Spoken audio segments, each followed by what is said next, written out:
Well, here we all are again. It's nice to see everyone. Once again, we're here for an omnibus lecture, and this one a very exciting and timely one because, of course, we have a political columnist here, and none of us have seen very many political commercials or signs around town these days. So it will be really a welcome change from the common. Tonight, of course, we have Eugene Robinson here, and the lecture is sponsored in part by the Journal Gazette, which runs Mr. Robinson's column on a regular basis. So we're pleased that we were able to partner with them.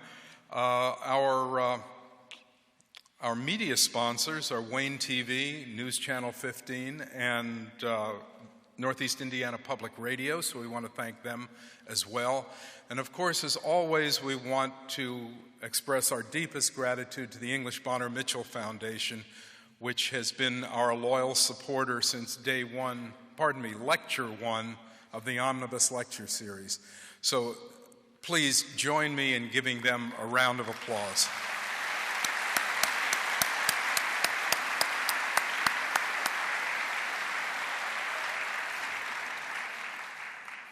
Let me remind you for just a minute, although I see so many familiar faces that I know you need no reminding, of the format of the lecture. Of course, there's the lecture, but afterwards there'll be a question and answer session.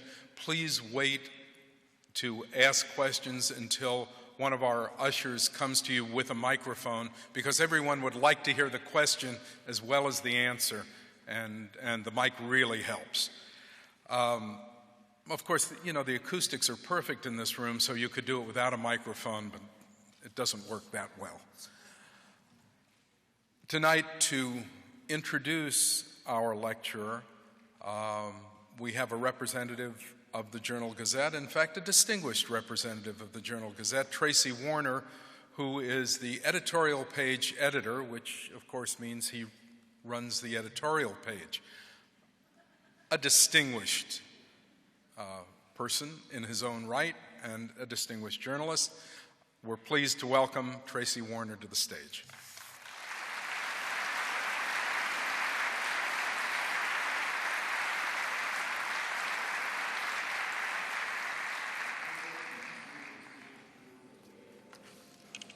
We were very happy to get Eugene Robinson's column for the Journal Gazette.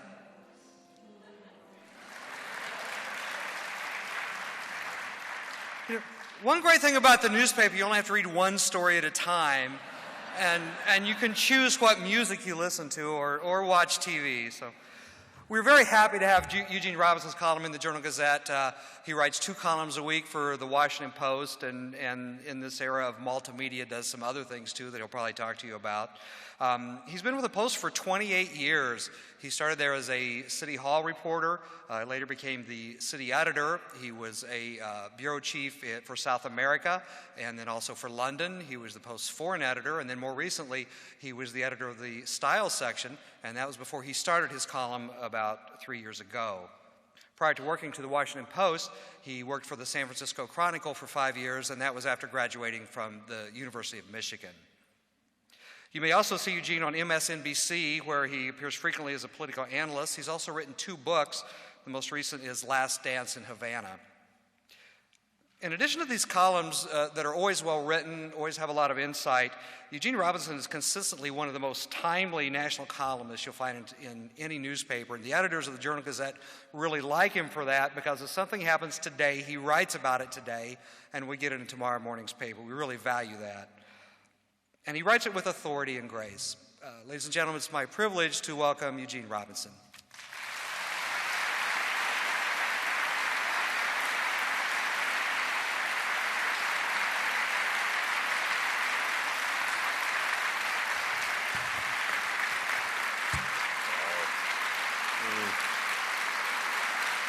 Thank you.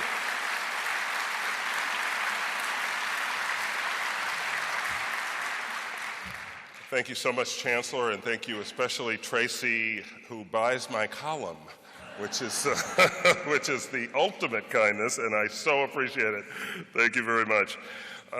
Thank you so much for having me here to this magnificent facility. I kind of feel like I should sing opera or something in here. It's beautiful. The acoustics are wonderful, and I won't do it justice, but I so appreciate being able to be here with you this evening. I'll start with an old story. When I was a young journalist, which was a long time ago, I had a crusty old editor from Central Casting, and this was out in San Francisco.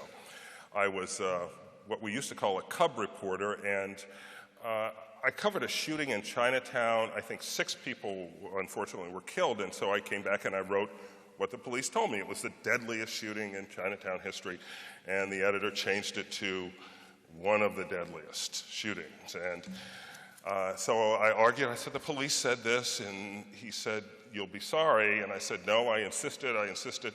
And sure enough, we got, I think, 5 or 6 phone calls and letters the following day explaining that it wasn't actually the deadliest, and there were 3 or 4 incidents that had happened before that could be qualified as deadliest. So the lesson was, when possible, avoid superlatives. So I've always tried to do that. However, you might have noticed I am no longer a young journalist, and so I'm going to start tonight by breaking that rule, and I'm just going to say flat out that this is the damnedest presidential election I have ever seen.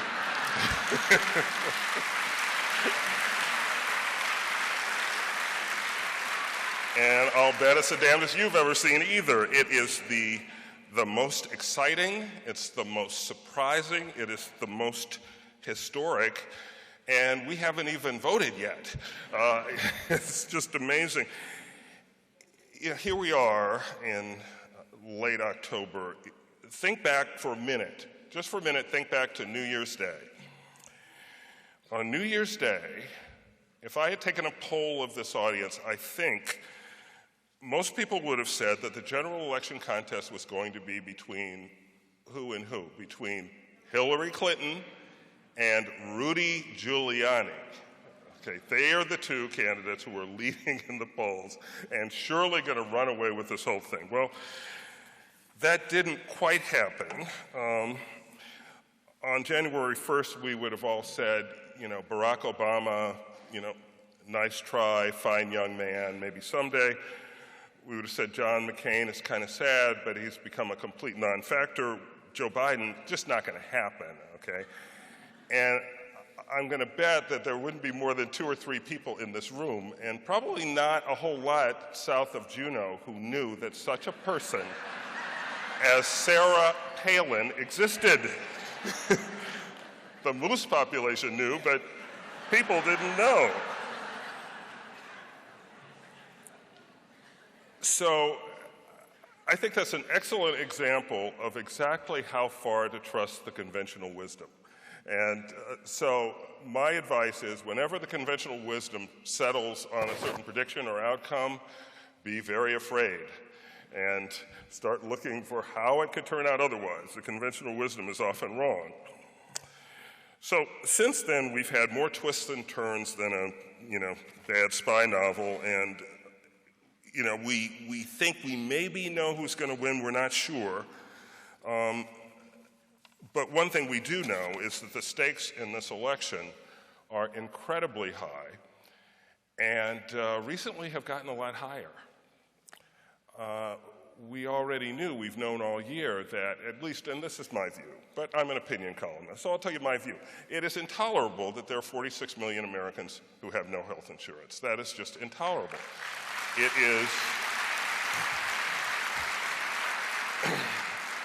It is unconscionable that we are embroiled in 2 wars without really having a very good idea of what we're trying to do over there and when we're going to have it done. It is incredible. It is incredible that Americans, really for the first time, many Americans have a sense that their children's lives may not be as fulfilled and as prosperous and as successful as their own lives. And that is just incredible to me, but it is the case in much of the country. And so all that was true all year, and then, of course, Wall Street melted down. And so in the past month, as I said, the stakes in the election have gotten dramatically, dramatically higher.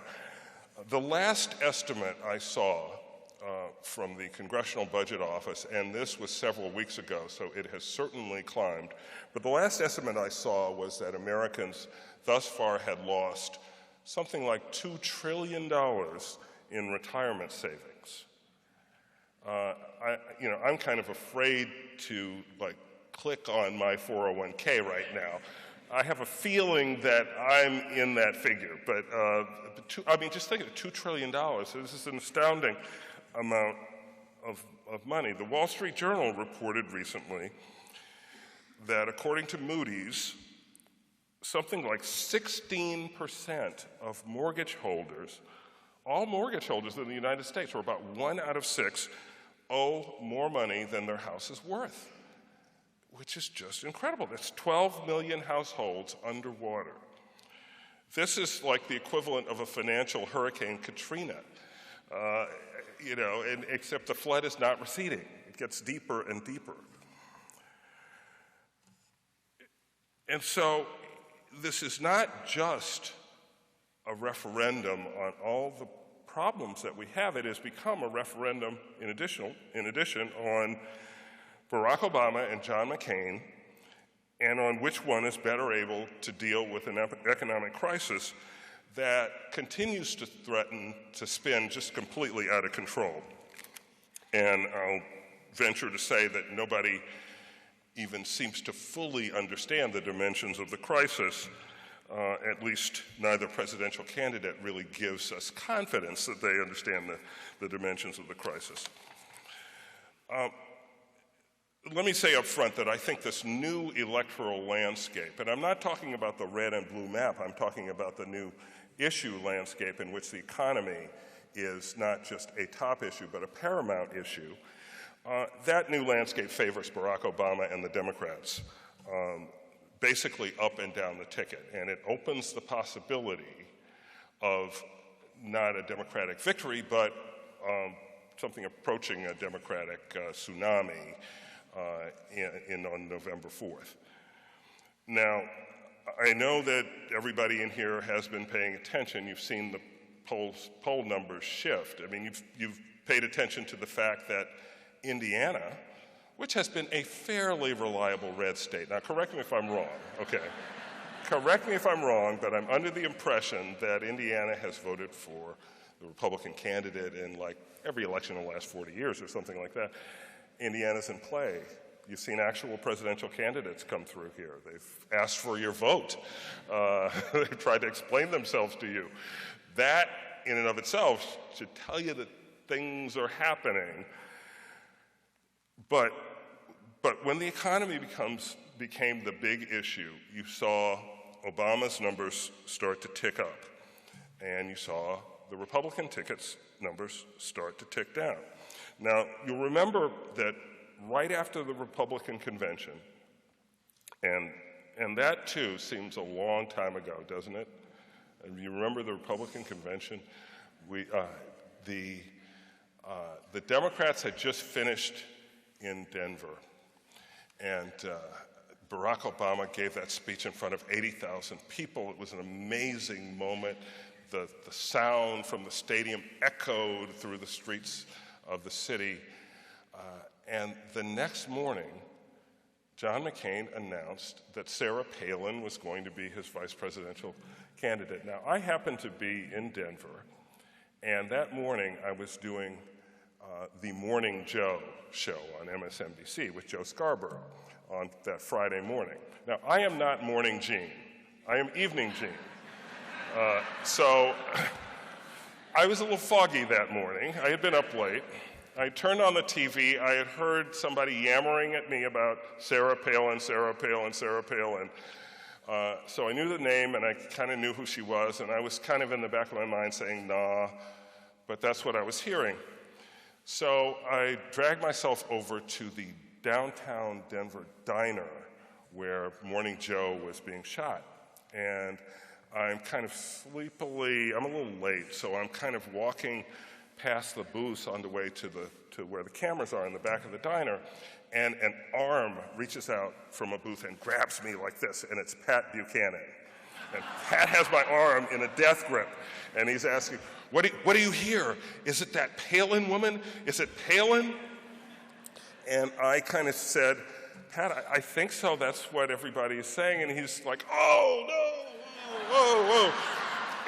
I mean, literally holding his head in despair. I get to the back of the diner. There's Mike Murphy, the Republican strategist, a couple of other Republicans, and they're all going, oh. I look over there. Next to them is Bill Burton, Barack Obama's press spokesman, campaign press spokesman, and he's like,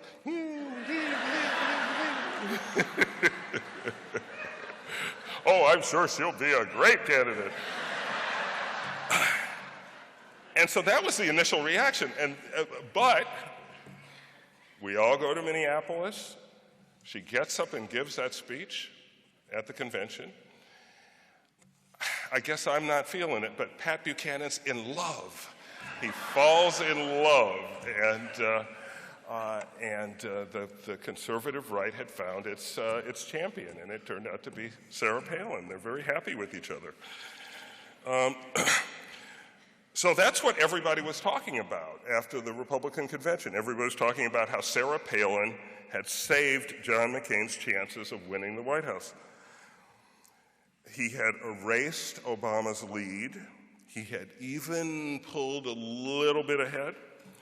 It seemed improbable in what ought to have been a Democratic year, but it looked like John McCain could just pull this off, and then the financial crisis hit.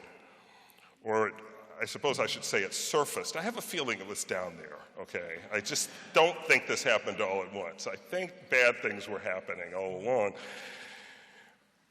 But first we had Lehman Brothers, then we had AIG. You know, Lehman Brothers goes out of business. AIG, all of a sudden we own the world's biggest insurance company. How did that happen?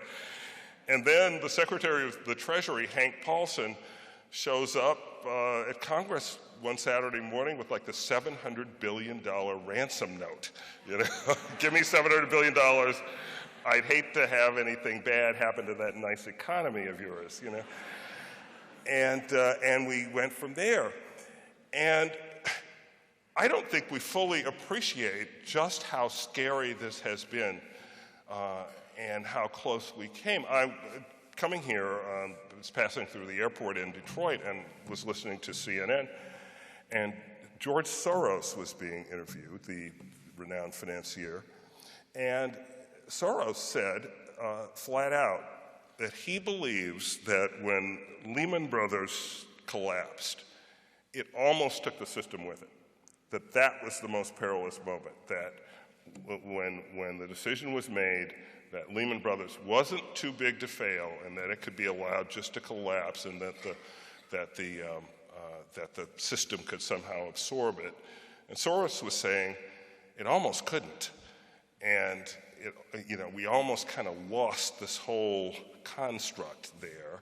But we didn't quite, and he thinks things are getting better, and that's some consolation, I suppose, to those of us who have lost what we laughingly refer to as our money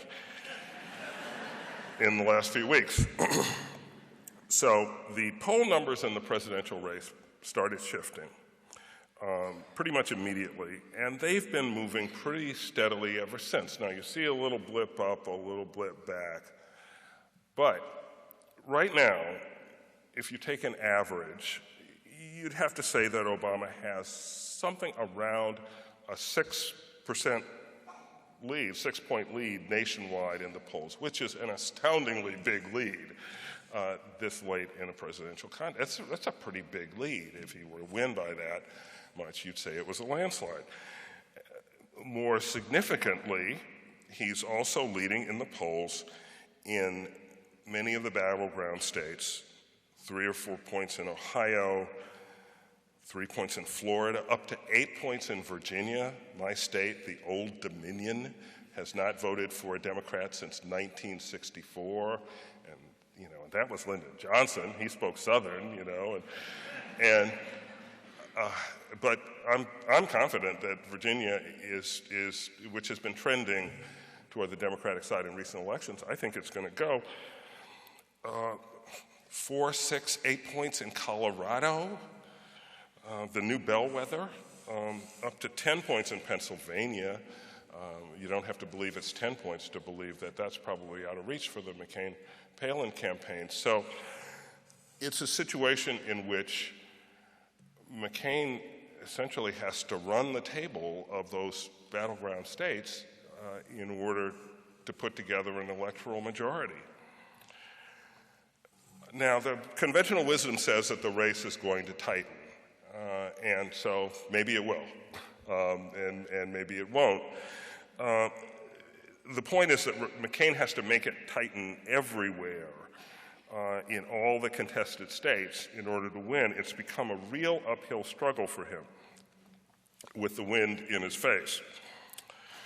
So what happened? Well, it's obvious to me that John McCain really hurt himself with his kind of hot and cold reaction to the financial crisis. The first reaction, fundamentals of the economy are strong. It kind of minimized the whole thing. Nothing to see here, folks, move along. In the process, he gave the Democrats an absolutely priceless soundbite, which they've been using about, 57,000 times a day ever since. Then McCain quickly swung the other way, suspended his campaign, rushed back to Washington to handle the crisis and to save the day. It was supposed to look like bold leadership. It looked more, to a lot of people, like a lot of impulsive running around without much of a coherent purpose. That's what I think it looked like, and I think it's hard to interpret the polls as saying that other people got a different impression. Now, it's also in my opinion that Obama did not exactly cover himself with glory in the financial crisis either. He was steady and soothing. He wasn't in control of the crisis. He was in control of himself, at least. But he didn't exactly offer new prescriptions. He didn't offer a new solution for getting us out of the crisis. There might not have been one to offer, but what he did was seem calm, seem in charge, seem reasonable. And that's something. That's something. Confronted with something that none of us understand, I think a lot of people reacted to the fact that he seemed to confront that with a certain equanimity and purpose and calmness. I think voters got those same two impressions of kind of frenetic activity and passion from McCain and kind of cool analytical or cool analysis from Obama. I think voters got the same impression in the presidential debates, in all three of them, as a matter of fact. And it's interesting, if you watch the debates, after all three debates, commentators, including on the network where I appear, immediately said, John McCain won. He was the winner. He took the fight to him, and da-da-da-da. And they said that for about, I didn't say that. But that was said for the first half hour until the instant polls from CBS and CNN started coming in. And in every debate, they showed that by large majorities, the uncommitted voters who were polled saw Obama as the winner. And I'm convinced that the reason had more to do with body language, demeanor, and the sense that they gave off rather than debating points. It wasn't about debating points. Both men are smart and well-informed, and they know how to stay to their talking points. But John McCain, people said that's a little too much drama. And Obama, in the campaign, they call him No Drama Obama. And I think there's a feeling that, boy, we've had a lot of drama recently. Maybe we can get away from that. So at that point, the McCain campaign, which has gone back and forth on this, but the McCain campaign did make a decision, let's face it, to go negative. And so Sarah Palin came out and, all but called the guy a terrorist, right? I mean, she said Obama's palling around with terrorists and talked about how there are pro-America parts of the country, which implies that there are anti-America parts of the country. Another Republican spokesman referred just yesterday to the real Virginia, which is not, I guess, not the part of Virginia that I live in, because the part of Virginia I live in is going to vote Democratic, so the real Virginia is going to vote Republican. And the conventional wisdom is that negative campaigning works, and I think you could look at the poll numbers and you could argue that in the short term, when campaigns went negative, it did work, but that in the long term, it really didn't do a lot of good this year, or it hasn't done a lot of good this year so far. And maybe that's just because we have reached this crucial phase of the campaign at a time when people really are not in a mood to be distracted by lipstick on a pig. They're just not. They're not in a mood to talk about ancient history. Not when, what has happened to my retirement savings is an active question. What is going to happen to my job is an active question. People are much more inclined to worry about those things, I think, than social issues and historical battles unresolved that in other campaigns might occupy more mental space of the electorate. I don't think it's really what people want to talk about this time.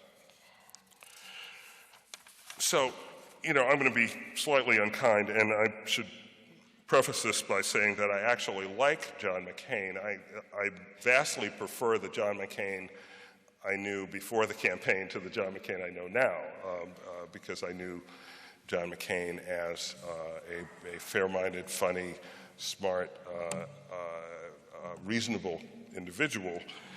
I'm not sure they've let that John McCain come out and play very much recently. But, in the debates, if you just kind of unfocused your eyes and just kind of listened, voters kind of had a choice between, the young Sidney Poitier and Don Rickles on a bad night, and that's kind of what, I said I was going to be unkind, but that's kind of what he looked like.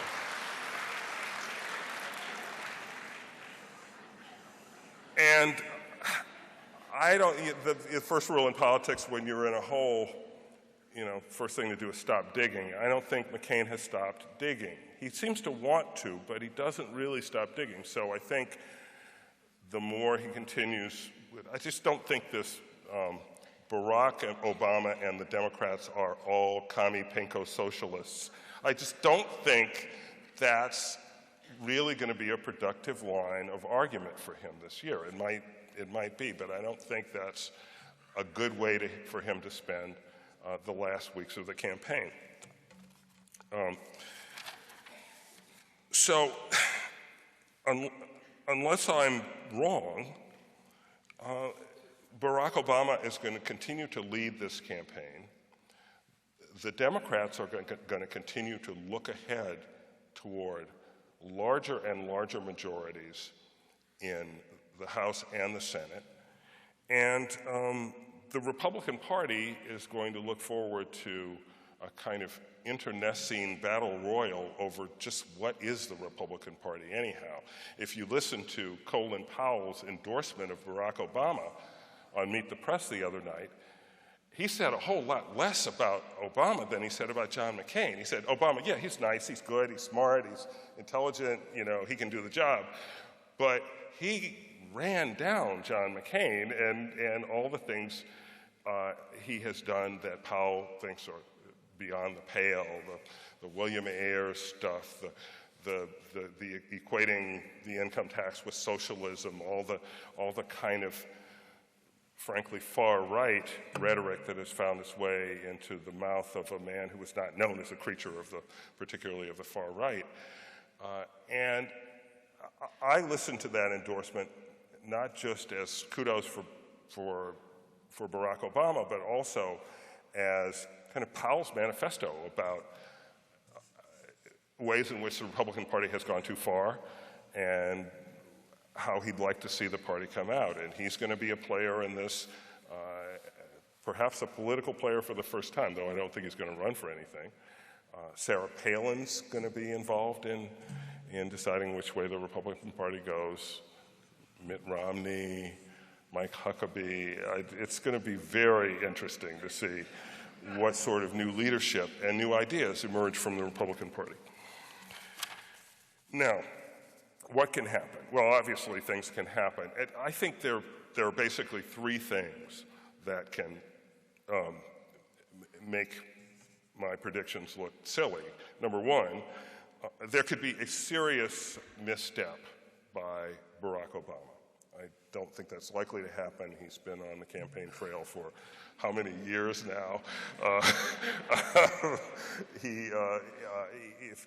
One thing you can say about him is that he is cautious and tends to handle himself well in these situations. But of course, nobody's perfect. He could make a serious gaffe that could change a lot of minds, I suppose. The other thing that can happen is an outside event. And, heaven forbid, there could be an act of terrorism. Something could happen, an October surprise, an early November surprise, whatever, that somehow, at this point, fairly massively would have to make voters believe that A, national security was the paramount issue, and B, John McCain was more suited to take on national security. And of course, that could happen, but we hope it doesn't. The other thing that could make my predictions wrong is the issue of race.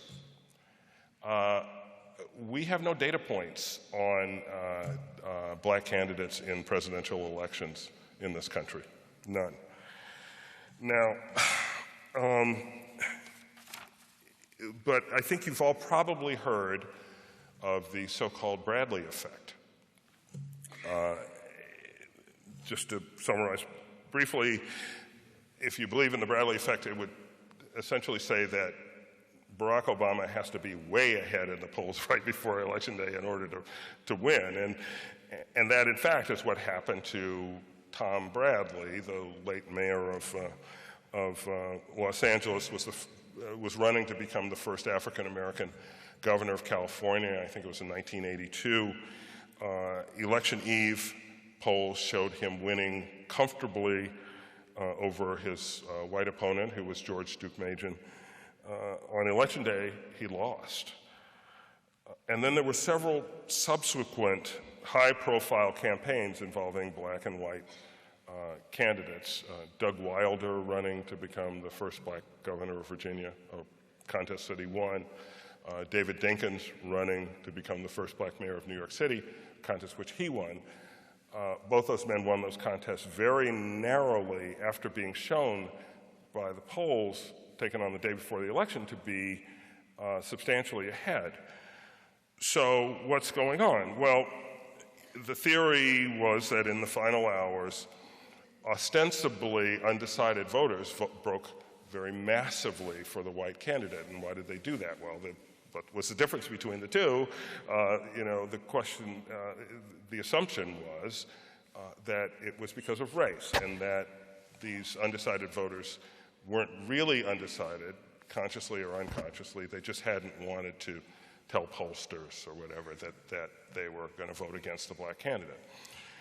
Well, so the obvious question for this year is whether the Bradley effect will have an impact on Obama's chances. And, I have to apologize beforehand, but I've looked into this so much, you know, in journalism, we say that it is possible to over-research a story. I have over-researched the Bradley effect. And I've gotten to the point where I can convince myself of anything about the Bradley effect that I want to. I can believe whatever I want. I can believe it's alive and well, and I can, you know, bring up the studies that show that it is. I can believe that it once was a huge factor and now has diminished to mere nothingness. I can even believe, if I choose, that it never really existed, that it was all kind of illusion, that it was a combination of other factors, you know, absentee votes and ballot initiatives and other things that caused Tom Bradley to lose that race, yet other factors that caused Doug Wilder and David Dinkins' polling numbers to go down. And again, there just aren't enough data points about black candidates versus white candidates, even in statewide elections, to come to many conclusions. I do think it is fair to say, though, if you look at one recent fairly celebrated race, Harold Ford's race, Senate race in Tennessee, I come to the conclusion that, yes, race was a factor in the, I don't know if you remember the ad, Harold Ford, an African-American candidate, and his white opponent ran an ad a few days before the election with all these kind of glamorous people, you know, talking about Harold as kind of, it was like a precursor of the Paris Hilton ad that McCain ran, except it ended with this blonde woman saying, "Call me, Harold, call me," like that. And people saw a clear racial undertone in that ad, as did I, and I think it impacted the race. But that impact showed up in the polls. And Harold Ford's total, at the end of the day, was actually very close to what had been predicted by the final polls. So I don't know about the Bradley effect. My hunch, my gut, is that I do think race is a factor in the election. I think it is a factor that is mostly already taken into account. Mostly people who will not vote for Barack Obama because he's black are already saying they won't vote for him because he's black. Mostly people who will vote for Barack Obama because he's black are already saying they'll vote for him. So I think it's mostly already factored in. And I would be surprised if there were some huge racial surprise on election day, and that's because it would be a surprise. So, but I don't anticipate seeing more than a 2 or 3 point, maybe 2 points, maybe 1 point, maybe no points. But I don't think there's going to be some big hidden racial effect on election day. I could be wrong. I think the most important number in this election, the most important single number has been the number 80, which has risen to about 85. That's the number of Americans, the percentage of Americans who feel the country's on the wrong track, shown consistently in polls. It was 80%, 80%, 80%. Since the economic crisis, it's gone up to 85 or 86. This is a change year. This is a change election. Fundamentally, people are ready to turn the incumbent party out of the White House. And I got to say this, and it's hard for me to say, but I got to say that Barack Obama, thus, is favored to win the presidency. Now, I just said that a black man named Barack Hussein Obama is favored to become president of the United States. And I can't believe it. I can't believe I said it.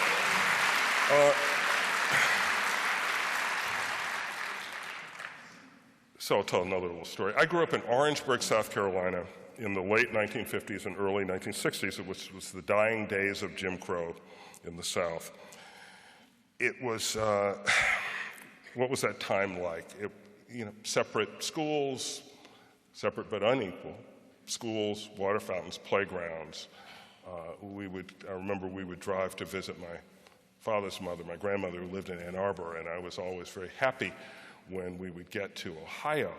We'd stop at a playground where my parents would turn me out of the car. I was kind of a hyperactive kid. They had pretty much had it after being trapped in the car that long with me. And so they'd stop at a playground, and I have a vivid memory of being able to use the big sliding board, because there was a big sliding board in Orangeburg, but it was at the white playground. I couldn't use it. And I could never go there, and so I could go to this playground in Ohio. I could use the big sliding board. I have vivid memories of the day in 1968 when I was in high school. Some students at South Carolina State University, a historically black college in Orangeburg, the town where I grew up, decided to protest a segregated bowling alley downtown in Orangeburg. The protest kind of escalated into a more general protest. It ended up lasting 3 days. On the second morning of the protest, I remember waking up. Of course, school was canceled because the natives were restless, and so I remember waking up and going to the window to look out to see what was happening, because South Carolina State is only about 300-400 yards from my house, and you could kind of see the protests the night before. And I went to the front window in the bedroom, and I heard from behind my father yelling at me at a tone of voice I'd never heard from him. He was the gentlest man in the world. He was like, "Get down, get down, get down now." And so I got down out of the window, and he let me peek out, and across the street on a kind of empty area, there were 12 South Carolina Highway Patrol cars. Officers out of the cars, doors open, officers behind the doors, rifles trained at a house 2 doors down from mine. They thought they had cornered the, quote, outside agitator, end quote, who was stirring up all this trouble. Turned out to be a man named Cleveland Sellers, who was from Denmark, South Carolina, about 14 miles down the road. And he was long gone, fortunately, so there wasn't any gunplay that morning. But there was gunplay that night. 3 unarmed students were killed by highway patrolmen, shot in the back and the soles of their feet, never found to have any weapons. There was a trial. There was an acquittal. It never led to anything. The only person who ever got convicted of anything was Cleveland Sellers, who had organized the protest, and he got convicted and later pardoned. So why do I tell you that whole story? Well, my father, Harold Robinson, is now 92 years old. Just saw him a week and a half ago. He's ailing, but he's hanging in there. And he and my mother, who's 86, still live in that same house. And the fact that they have lived, after all they've seen, my father's born in 1916, and the fact that they have lived to see a time when a black man can run as the nominee of the Democratic Party for President of the United States and maybe win, that's amazing to me. And so this has been a history-making year already. We won't know for another couple of weeks how much more history we'll make. I guess we'll make history either way. But as I said to begin, it is the damnedest presidential election I've ever seen. And put on your seatbelts. It's going to be a bumpy ride to the finish. So thank you very much for having me.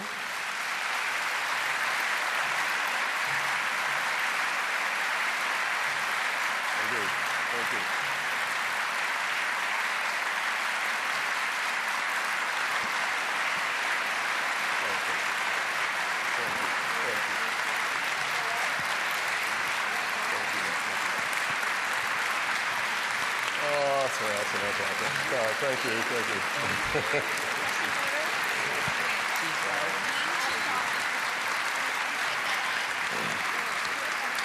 Thank you so much. And we're going to have some question and answer time. So microphones are going to be coming around. If you have a question for Mr. Robinson, please raise your hand.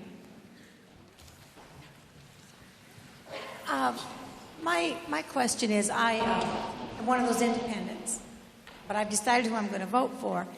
My concern is that both parties seem to be ruled oftentimes by the right or the left wing.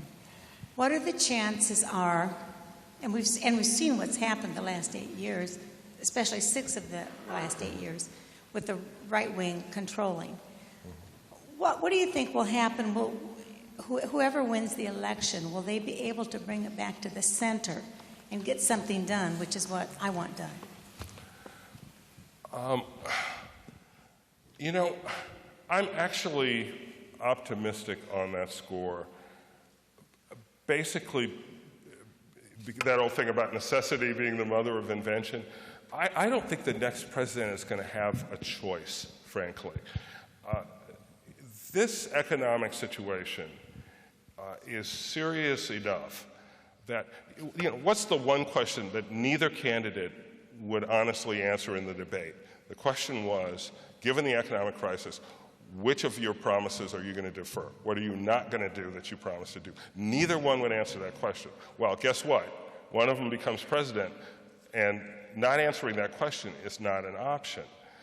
And I think in their way, in different ways, McCain and Obama are both almost uniquely qualified and determined to kind of go beyond the traditional partisan gridlock. I think they go about it in very different ways. They think about it in very different ways. McCain, despite the fact that he has, you know, campaigned like a troglodyte and, you know, basically,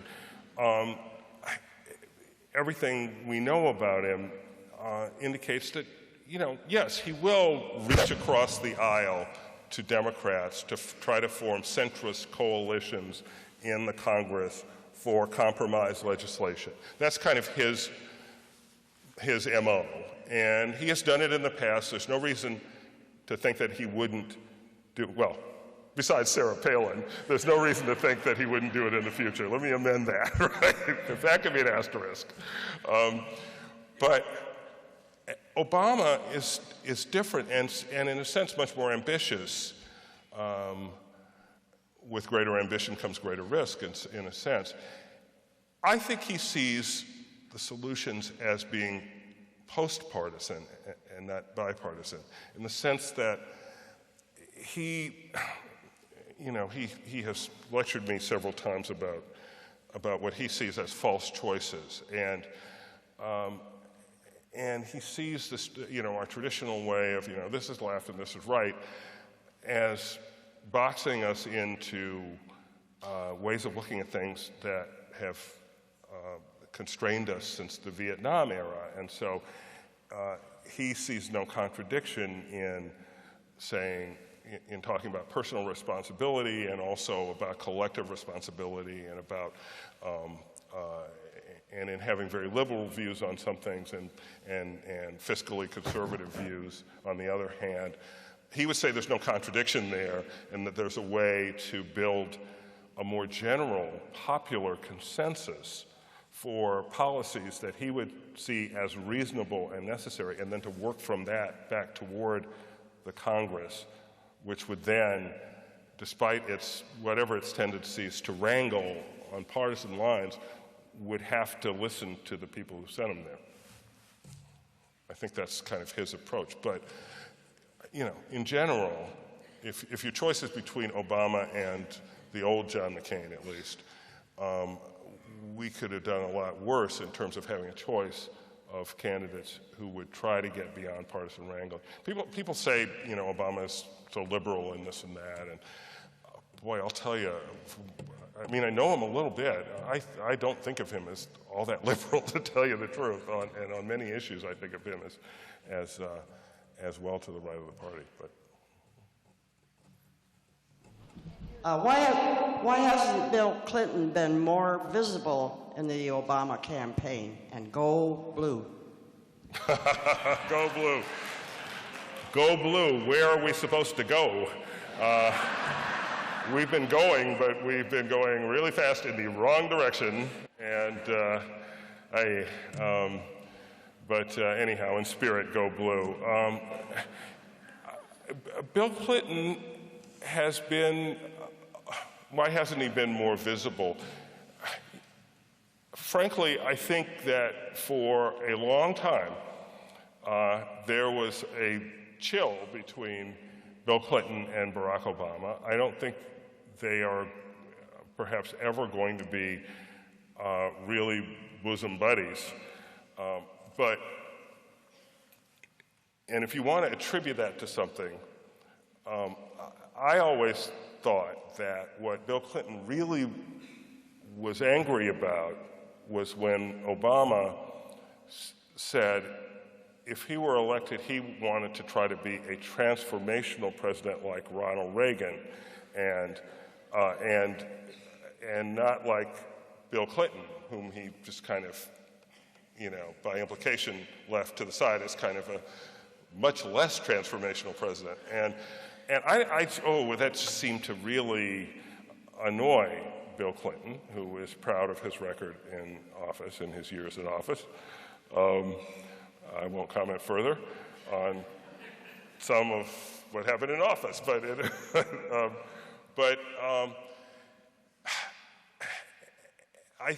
is it a sort of competition between two alpha males? I don't know. It kind of could be, but recently, in the last couple of weeks, there's been, if not warmth, then at least more collaboration between the two. And Bill Clinton has been going out to places where those white working class voters are, trying to get them for Barack Obama.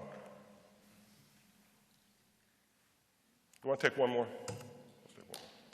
In terms of foreign relations and foreign policy, which candidate do you think would be more warmly welcomed by the outer world, particularly with the ways that the candidates in their rallies in some places have been demonizing the Arabs and Muslims, when it's totally equated with terrorism.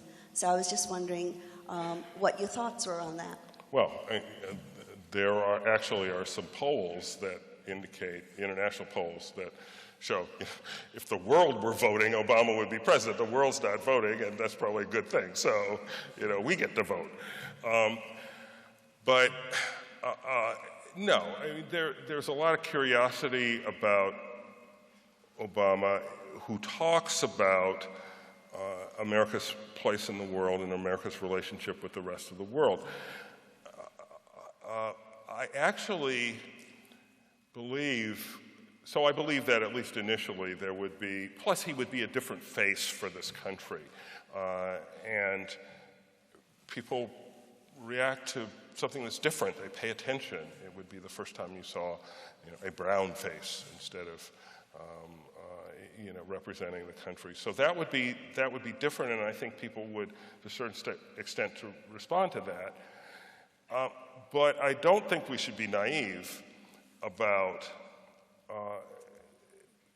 the fact that in the end of the day, Obama's, if he's a good president, going to be pursuing U.S. interests, which is not always going to be popular overseas.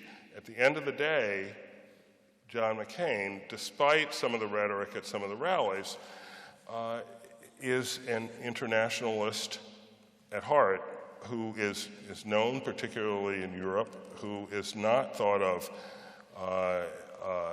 the way some people think of George Bush around the world. And so I think there would be differences in their foreign policy. I'm not sure that, they would be all that great. It might be more, atmospherics, as you said, who would be welcomed more. Obama would be welcomed more. Would they do different things their first year? Obama would maybe set a deadline instead of a timeline for getting out of Iraq. Obama wants to put more troops in Afghanistan quicker than McCain seems to do, but necessity might compel him to do that anyhow. So, thank you all very much. Thank you for your questions.